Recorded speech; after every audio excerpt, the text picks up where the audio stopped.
আসসালামু আলাইকুম রহমতুল্লাহ। যারা ওমানের সিনাও এবং যারা ইব্রাতে আছেন আপনাদের জন্য অত্যন্ত জরুরি একটি খবর রয়েছে বন্ধুরা।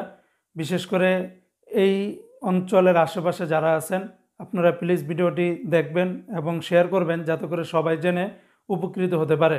আপনাদের উদ্দেশ্য করে বাংলাদেশ মাস্কেট দূতাবাস থেকে একটি জরুরি বিজ্ঞপ্তি দিয়েছে, যেখানে বলা হয়েছে বাংলাদেশ বর্তমানে যারা যে সমস্ত প্রবাসী আছেন এই সমস্ত প্রবাসীদের আপনাদের পাসপোর্ট সমস্যা, এই পাসপোর্ট আবেদন, তাছাড়া আপনাদের দূতাবাসের আউটপাস, পাশাপাশি দূতাবাসের আইনি সহায়তা সংক্রান্ত যত ধরনের সেবাগুলি আছে সকল ধরনের সেবা আপনাদেরকে দেওয়ার উদ্দেশ্য করে তারা আজকে থেকে, অর্থাৎ আজকে হলো 7 ফেব্রুয়ারি 2025 সাল রোজ শুক্রবার এবং 8 ফেব্রুয়ারি 2025 সাল রোজ শনিবার, এই 2 দিন মূলত তারা সিনাও এবং ইব্রাতে আসবে।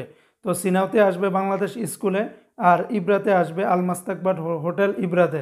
তবে যারা ইব্রা প্রবাসী আছেন আপনাদের কিন্তু ই পাসপোর্টের আবেদন বা নতুন করে পাসপোর্টের আবেদন তারা গ্রহণ করবে না, এটা দূতাবাসের একটি বিজ্ঞপ্তির মাধ্যমে তারা কিন্তু জানিয়ে দিয়েছে। অপরদিকে আবার যারা সিনাও আছেন আপনাদের ই পাসপোর্টের আবেদন, তাছাড়া আগের পাসপোর্টের বিতরণ সব কিছুই কিন্তু তা আপনারা পাবেন। তাই আজকে যারা শুক্রবারে যাবেন সকাল 8টা থেকে নিয়ে বিকাল 5টা পর্যন্ত, আর শনিবার সকাল 8:30 থেকে নিয়ে বিকাল 4টা পর্যন্ত সেখানে তারা অবস্থান করবে।